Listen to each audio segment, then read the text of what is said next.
자, 리얼미터 권진철님 나와주세요. 자, 오늘은 뭡니까, 내용이? 예, 지금 여러분들 지난주에 그 전국 그 유권자들 대상으로서 지지도 조사가 몇 개 있었는지 아십니까? 몇 개가 있었어요? 예, 무지하게 많습니다, 일단은. 그건 우리가 할 말이고. 예, 열심히. 우리가 많습니다. 그러면 아니면 7개입니다. 이런 식으로 얘기를 해야지. 7개인데? 7개요? 예, 맞아요. 열심히 등록된 게, 중앙선관위 여론조사 공정심의가 있습니다. 거기에 등록을 해야 되는데, 거기에 등록된 게 7개 정도 돼요. 네. 성별이라든지 연령별이라든지 지역별로 막 나눠져 있지 않습니까? 그래서 그것들을 전부 다 1차적으로 막 해체시킵니다. 저희들은. 해체를 시켜가지고 일정한 이제 최종 결과에 영향을 미치는 요인들을 기준으로 해서 그 해체된 것들 에게 각각의 가중치를 부여해서 다시 이제 조립을 해서 이 결과가 나온 건데요. 자, 한국 리서치, 한국갤럽, 예. RM 리서치, 리얼미터, 예. KSOI. 그래서 뭐라고 읽어야 돼, 이거를? 예, 좀 어려운 거여서 이제 대충 그렇게 설명드리고 이제 결과를 그래서 지난주 이 5개를 통합한 거예요, 이게? 예, 5개 통합을 한 겁니다. 일정한 기준에 따라. 보시면 지난주 기준입니다. 지난주에서 민주연진 전투보가 33% 정도. 그 안희정 그 지사 같은 경우는 18.9%, 각각 10.7%, 9.5, 9.3입니다. 이게 여러분들께서 이게 그냥 신뢰성이 있냐라고 말씀을 그 생각을 할 수 있는데 있다라고 받아들여 주시면 될 것 같아요. 왜냐하면 이간의 평균이 이걸 다 합치면은 이제 총 응답자 수가 6,778명인데요. 보통 전국 대상으로는 1,000명을 합니다. 그러니까 일반적으로 총 응답자 수가 많으면 많을수록 정확성이 높아지고 오차범위가 줄어들거든요. 이제 그런 경향을 보면은 개별 조사의 결과보다는 일정한 기준에 의해서 총합을 해서 일정한 나온 결과가 더 정확하다고 볼 수 있고요. 앞으로 리얼미터 같은 경우는 조금 더 정교화해서 이제 매주 따로 저희 리얼미터 조사 결과 별개로 따로 발표할 예정에 있습니다. 이게 지난주에 평균이었는데. 예, 지난주 평균했어요. 자, 그러면 어제는 어쨌냐? 예, 일단은 이제 황교안 그 대행하고 안희정 지사를 좀 봐주시기 바랍니다. 네. 황교안 대행이 이제 계곡처럼 지난주에 한 10% 초반으로 떨어졌다가 안희정 지사가 먹었죠, 이거를. 뺏어갔죠. 10%대 중반으로 올랐습니다. 네, 그러니까 안희정 지사가 떨어지니까 정표현이 그래서 공격한 거거든요. 네네. 안희정 지사가 황교안을 너무 먹어버리니까 공격에서 떨어뜨렸어요. 네. 그리고 안희정 지사는 이렇게 많이 떨어졌고 황교안은 이렇게 많이 거의 떨어진 폭과 이제 떨어진 폭과 이제 그 상승한 폭이 거의 비슷합니다. 이 와중에 문재인 대표가 여전히 강세를 보이고 있습니다. 종합 집계상으로는 리얼미터 기준은 35%를 넘은 게 처음이고요. 그리고 안철수 전 대표는 소폭 상승 중에 있습니다. 반면 이재명 시장 같은 경우는 좀 상승하려 봤는데 이번 주 같은 경우는 좀 떨어지는 양상입니다. 이제 종합을 하면 일단 이제 현재 이 변동의 진원지는 근거지는 안희정 지사의 지지층으로부터 출발이 됩니다. 그렇죠. 예, 그래서 보수적인 성향을 가지고 있던 사람들은 기존에 안 지사 쪽으로 많이 보수층도 많이 집결을 했어요. 근데 이번 주 같은 경우는 안 지사의 보수층 지지층들이 황교안 쪽으로 많이 갔고요. 반면 진보층과 그리고 중도층 내에서도 진보적 성격을 가진 사람들은 문 전 대표로 상당 부분이 많이 가고 일부가 그 안 전 공동대표 쪽으로 간 거고요. 네. 그리고 좀 세부적으로 좀 보면은 이재명 성남시장의 지지층이 문 전 대표 쪽으로 일부 옮아간 걸로 저희들이 분석이 되었습니다. 안희정 도지사가 가지고 있던 지지율이 얼마나 허약했는지 보여주는 거예요. 실제. 이재명 시장이 여기 거쳐 갔다가 여기까지 떨어졌단 말이죠. 단시간 내에. 안희정 지사도 마찬가지예요. 더 떨어질 수도 있어요. 지금 여기 보면 그 기울기 자체가 이렇게 올라가죠. 근데 또 내려오는 기울기도 지금까지는 또 비슷해요. 엄청나게 급속도로 떨어지고 있어요. 예, 정체성 논란이 그치지 않고 있는 것 같아요. 그러니까 대연정 이후에 최근에 그 선의 논란 발언, 그리고 또 최근에는 이제 그 정강 정책 자체가 그 여권하고, 그러니까 자유한국당하고 민주당에 별 차이가 없다라는 발언부터 시작해서 또 세부적인 부분들 좀 더 이어졌습니다. 그 후보가 개인적으로 가진 자질하고 상관이 없어요. 다 훌륭해. 저는 이재명도 좋아하고 안희정도 좋아하고 다 좋아해요. 문재인도 좋아하고 심지어는 안철수 대표도 좋아요. 개인적으로는. 진짜? 아니 자연인 안철수는 저는 좋아요. 저는 홍준표도 좋아하는걸요. 근데 지난주까지는 선의 발언 논란이 되었지만 보수층에서 결집을 하고 있었어요. 지난주까지. 아까 보신. 근데 이번에는 중도 진보뿐만 아니라 보수층까지 함께 빠지고 있기 때문에 좀 약간 위기 상황이 아닌가라 이렇게 볼 수도 있을 것 같아요. 이게 한 번 떨어지면 다시 올라가기가 쉽지 않거든요, 원래. 좀 안타깝습니다. 3주 전에 저희들이 민주당 대선 후보 경선 판세를 보여드렸는데요. 안지사 기준으로 하면 조금 더 악화가 되었습니다. 왼쪽은 전체 응답자는 뭐냐면은 경선 참여 의향이 없는 사람들도 다 함께 일반 국민들 다 한 거예요. 네. 지난번에 저희들이 조사했을 때는 한 50%대 이렇게 나왔거든요. 조금 더 벌어졌습니다. 한 2, 3주 지나는 사이에. 여기서 민주당 지지층으로 조금 더 좁혀보면은, 한 60%대 중반, 그리고 오히려 2, 3위가 이제 바뀌는. 그러니까요. 제가 그런 안에서 현상이 3등 할 수 나타나고요. 있다고 그랬잖아요. 이렇게 예. 계속하면. 그래서 비민주당 지지층은 여전히 이제 지지율은 높지만 앞에서 보셨다시피 보수층에서도 이번 주부터 계속 빠지고 있기 때문에, 이 지지층에서도, 제가 예상하기로는 이제 빠질 가능성이 조금 더 높지 않느냐 이렇게 보입니다. 물론 이 지지층은 기본적으로 경선 참여의 의향 정도가 이쪽에 비해서 상당히 낮기 때문에 크게 고려할 요인은 아닙니다. 이건 지난주 조사인 거죠? 예, 바로 지난주에 조사를 한 겁니다. 그러니까 이게 이제 더 벌어졌을 것 같아. 이거는 지금 이렇게까지 차이가 벌어지기 전이거든요. 네, 맞습니다. 네, 이게 이렇게 벌어지고 나면 이 그림이 다 바뀌어서 제가 보기에는 이재명 시장이 2등을 하고 안희정 지사가 3등을 한 결과 네네. 적어도 민주당 지지층 내에서 그렇게 나올 수 있어요. 민주당 경선에서는 경선 참여 의향이 어떤지가 상당히 중요한데 간단하게 보겠습니다. 재밌는 거는 문재인 지지층, 안희정 지지층, 이재명 지지층 로 나누어서 보면 경선 참여 의향이 상당히 많이 달라요. 그러니까 문재인 지지층과 이재명 지지층은 60%대를 넘습니다. 참여하겠다는 것이. 근데 안희정 지지층 같은 경우는 40%대 선에 이제 머무는 거죠. 그래서 기본적으로 보수적인 성향에 그리고 비민주당 지지층의 지지층들이 많기 때문에 이런 현상이 나타날 수밖에 없고 아까 말씀드렸다시피 경선 참여의 의향의 강도 자체가 민주당 지지층보다 낮을 수밖에 없기 때문에 사실 상황 그 자체가 이제 시간이 가면 갈수록 조금 더 악화될 가능성이 더 높지 않나 싶습니다. 안희정 지사 중심으로 보자면 상황이 악화될 수 있다는 거죠. 맞습니다. 네. 자, 예, 이거는 이제 어제 저희 일간 조사와 함께 어제 끝난 겁니다. 이거는 이제 각 당에 누가 후보가 될 것인지를 가상을 해서 두 세트로 돌린 겁니다. 황교안, 안철수, 유승민, 심상정은 고정을 시켜놓고 민주당 같은 경우는 두 유력 후보가 있으니까 문재인, 안희정을 집어넣어서 조사를 했고 이것도 매주 실시를 하고 있는데요. 지난번에 조사를 했던 거에 비해서 문재인 전 대표 같은 경우는 소폭 올랐고요. 그리고 4% 정도 빠졌는데 이거는 좀 상당폭 빠졌다라고 얘기를 할 수 있을 것 같아요. 결론적으로 차이가 더 벌어졌습니다. 그리고 경쟁력을 조금 비교를 해보면 지난주에도 전반적으로 이런 경향이 유지가 되는 건 사실인데요. 폭들이 좀 더 벌어졌습니다. 그러니까 지역에서도 안 지사하고 문 전 대표가 폭도를 좀 더 벌어졌고 연령대도 마찬가지입니다. 특히 50대 같은 경우는 지난주 같은 경우는 안 지사가 문 전 대표보다 소폭 좀 더 높았거든요. 그래서 지금 좀 별 차이가 없긴 하지만 역전이 된 상황이고요. 민주당 지지층도 마찬가지고 진보층, 중도층에서도 격차는 더 벌어졌고 반면 비민주당과 보수층 같은 경우는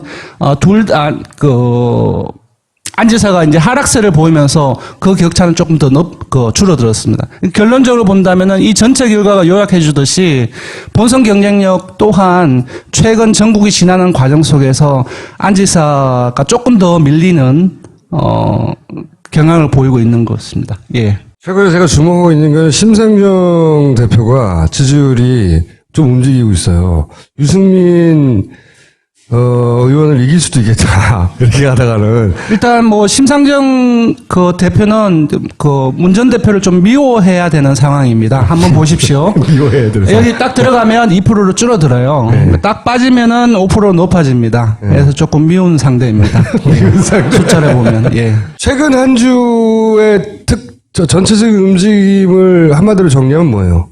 안지사의 하락세와 다시 그 황 권한대행의 대선 출마의 어떤 가능성이라기보다는 어떤 그런 어떤 인지세 배경들 자체가 조금 이제 강화되고 있잖아요. 이번 같은 경우는 특검 연장을 불승인하는 과정 속에서 어떤 사람들은 지지율이 더 빠질 거라고 생각하는 사람들도 있더라고요. 근데 물론 이제 저희들은 반대로 예상을 했지만 이제 역결집을 한 거예요. 지난주 한 10.9%에서 14.5%니까 상당폭 높아졌거든요. 그 15%, 20% 예. 소구할 대상한테는 특검 연장 안 한 게 결단으로 보이는 거죠, 그들에게는. 그래서 이제 황교안 권한대행의 행보 이 부분들이 하나의 그 고려 사항이 될 수 있고 무엇보다도 이제 안희정 지사가 고려 사항 이제 계속 될 것 같아요. 저는 안희정 지사가 이게 뭔가 결정적인 조치를 하지 않는 한 이 추세가 여기서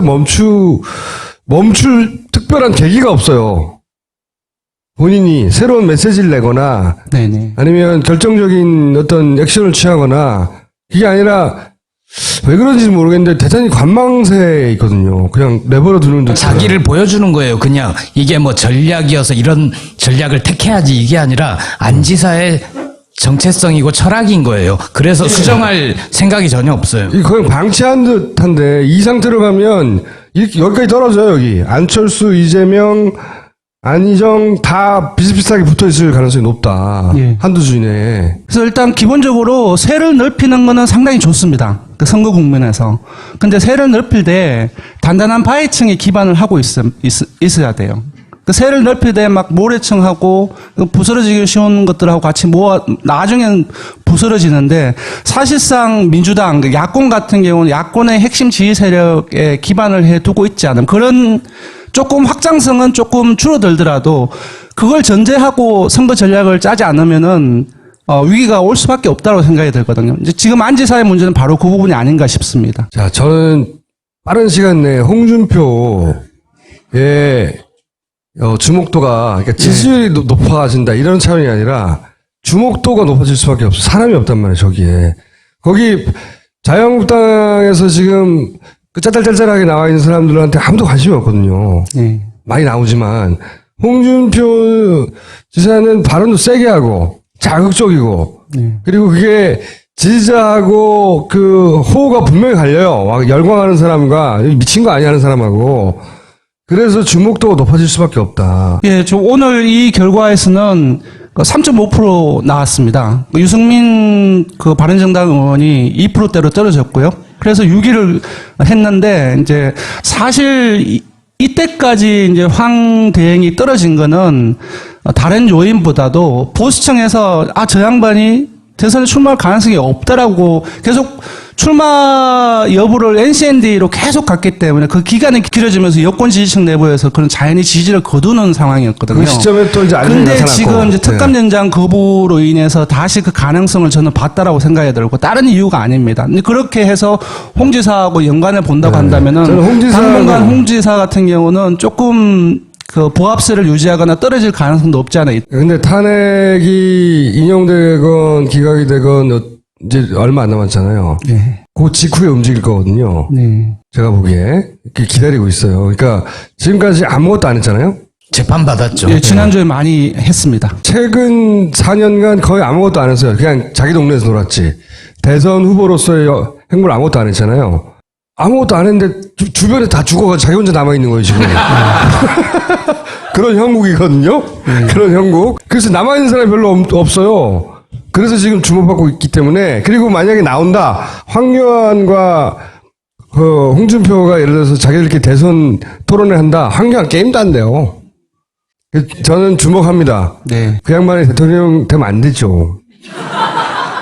개인적으로 친하지만 되면 안 되죠. 내가 이런 말 했다고 전하지 마세요.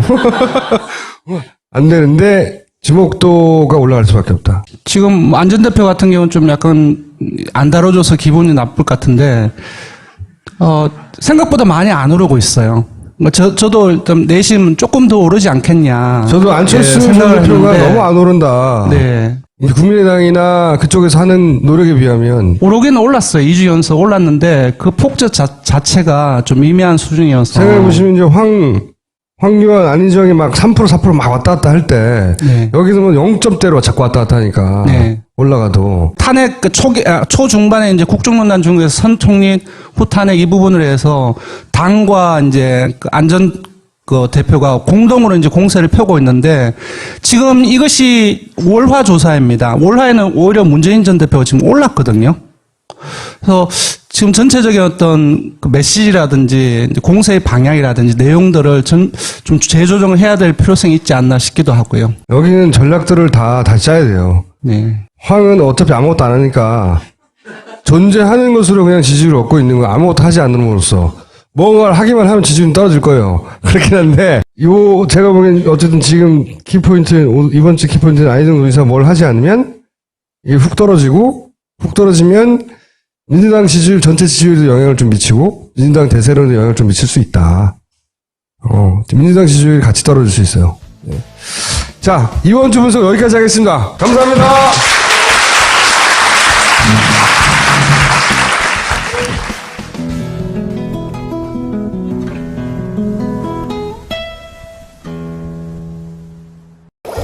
자, 리얼미터 권진적인 나와주세요.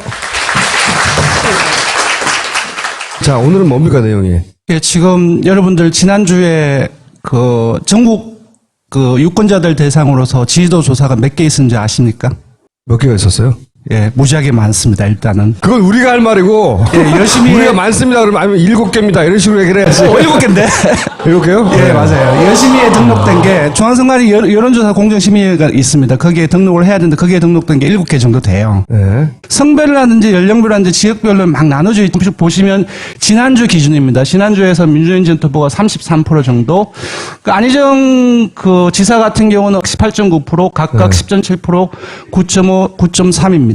이게 여러분들께서 이게 그냥 신뢰성이 있냐라고 말씀을 그 생각을 할 수 있는데 있다라고 받아들여 주시면 될 것 같아요. 왜냐하면 우리 기관의 평균이기 이걸 때문에. 다 합치면은 이제 총 응답자 수가 6,778명인데요. 보통 전국 대상으로는 1,000명을 합니다. 그러니까 일반적으로 총 응답자 수가 많으면 많을수록 정확성이 높아지고 오차 범위가 줄어들거든요. 이제 그런 경향을 보면은 개별 조사의 결과보다는 일정한 기준에 의해서 총합을 해서 일정한 나온 결과가 더 정확하다고 볼 수 있고요. 앞으로 리얼미터 같은 경우는 조금 더 정교화해서 이제 매주 따로 저희 리얼미터 조사 결과와 별개로 따로 발표할 예정에 있습니다. 이게 지난주에 평균이었는데. 예, 지난주 평균했어요. 자, 그러면 어제는 어쨌냐? 예, 일단은 이제 황교안 그 대행하고 안희정 지사를 좀 봐주시기 바랍니다. 네. 황교안 대행이 이제 계곡처럼 지난주에 한 10% 지 않습니까? 그래서 그것들을 전부 다 1차적으로 막 해체시킵니다. 저희들은. 해체를 시켜가지고 일정한 이제 최종 결과에 영향을 미치는 요인들을 기준으로 해서 그 해체된 것들 에게 각각의 가중치를 부여해서 다시 이제 조립을 해서 이 결과가 나온 건데요. 자, 한국 리서치, 한국갤럽, 예. RM 리서치, 리얼미터, 예. KSOI. 그래서 뭐라고 읽어야 돼, 이거를? 예, 좀 어려운 거여서 이제 대충 그렇게 설명드리고 이제 결과를 그래서 지난주 이 5개를 통합한 거예요, 이게? 예, 5개 통합을 한 겁니다. 일정한 기준에 따라. 초반으로 떨어졌다가 안희정 예. 지사가 먹었죠, 이거를. 예, 뺏어갔죠. 10%대 중반은 올랐습니다. 네, 그러니까 안희정 지사가 떨어지니까 예. 정표현이 그래서 공격한 거거든요. 네. 안희정 지사가 황교안을 너무 먹어버리니까 공격에서 떨어뜨렸어요. 예. 그리고 안희정 지사는 이렇게 많이 떨어졌고 황교안은 이렇게 많이 거의 떨어진 폭과 이제 그 상승한 폭이 거의 비슷합니다. 이 와중에 문재인 대표가 여전히 강세를 보이고 있습니다. 종합 집계상으로는 리얼미터 기준은 35%를 넘은 게